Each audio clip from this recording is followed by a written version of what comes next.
ዛሬ ዓለም ላይ እውነተኛ ጉድ ተሰምቷል። በአሜሪካና በኢራን መካከል የተደረገው የተኩስ አቁም ስምምነት ሙሉ በሙሉ ማክተሙን ፕሬዝዳንት ዶናልድ ትራምፕ ካወጁ በኋላ ዛሬ በአሜሪካና በኢራን መካከል ከፍተኛ የጦርነት ናዳ ወርዷል።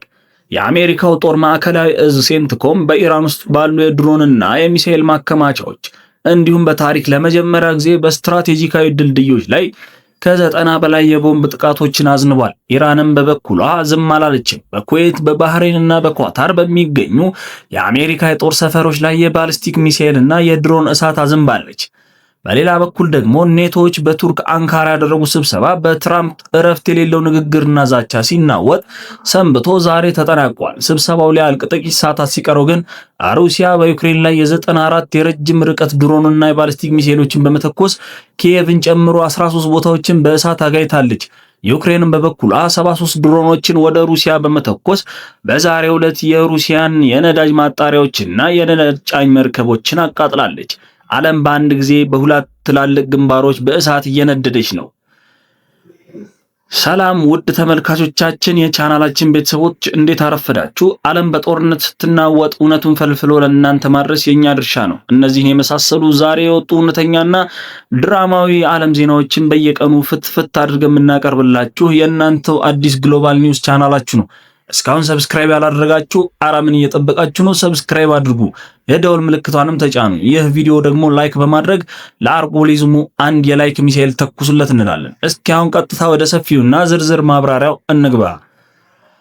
ትራምፕ ስምምነቱ አብቅቷል ካሉ በኋላ የአሜሪካ ጦር በኢራን ላይ የከፈተው ጥቃት እጅግ ከባድ ነው። እንደ አሶሺየትድ ፕሬስ ኤፒ ዘገባ አሜሪካ ጥቃት ያደረሰችው ወደ ማሻድ በሚወስደው መስመር ላይ ባሉ የባቡርና የየብስ ድልድዮች ላይ ነው። ዛሬ ደግሞ የኢራን የቀድሞ መሪ አሊ ኻሚኒ የቀብር ስነ ስርዓት የሚፈጸምበት ቀን በመሆኑ ነገሩን ይበልጥ አሳሳቢ አድርጎታል። የኢራን ጤና ሚኒስትር በዛሬው ዕለት እንዳስታወቀው በአሜሪካ ጥቃት 14 ሰዎች ሲገደሉ 78 ሰዎች ደግሞ ቆስለዋል።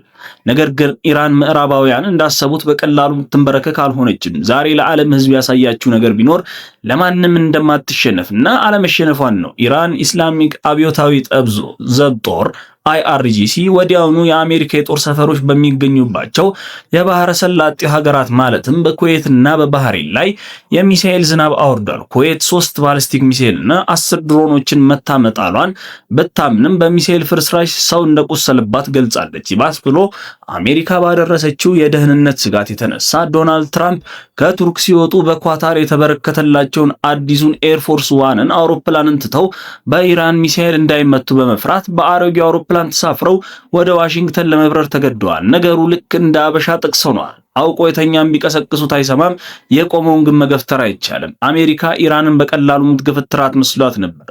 አሁን ግን የራሷ ፕሬዝዳንት በአውሮፕላን ለመብረር ፍርሃት ውስጥ ገብቷል። በተጨማሪም በኢራን ውስጥ ከፍተኛ የፖለቲካ ውጥረት አለ። አሁን ያለው የኢራኑ ፕሬዝዳንት መሱድ ፔዜሽኪያን ከአሜሪካ ጋር በድርድር በማድረጉ ድርድር የማይፈልጉ የኢራን ጠንካራ ክንፎች ለአይሁዶች አትንበርከክ በሚል በቀብር ስነ ስርዓቱ ላይ ሊደበድቡትና ሊጠልፉት ሲሞክሩ የሚያሳዩ ቪዲዮዎች ዛሬ በኢንተርኔት ላይ ተሰራጭተዋል።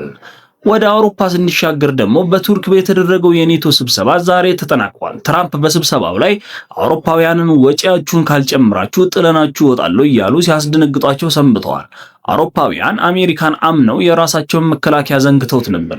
የነሱ ነገር ልክ ምን መሰላችሁ? በሰው ፌንጣ ላም ይበላታል። በአሜሪካ ጦር ተመክተው የነበሩት አውሮፓውያን አሁን ትራምፕ ሲቆጡባቸው የሚገቡበት አጥተዋል።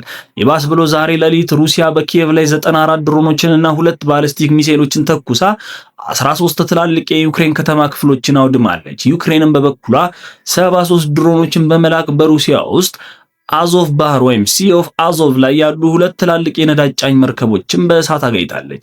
ዛሬ ዓለም ላይ እውነተኛ የድሮንና የሚሳኤልን ጦርነት በተግባር እየታየ ነው። እንግዲህ ተመልካቾቻችን ዛሬ ጁላይ 10 2026 ያየናቸው መረጃዎች እነዚህን ይመስላሉ።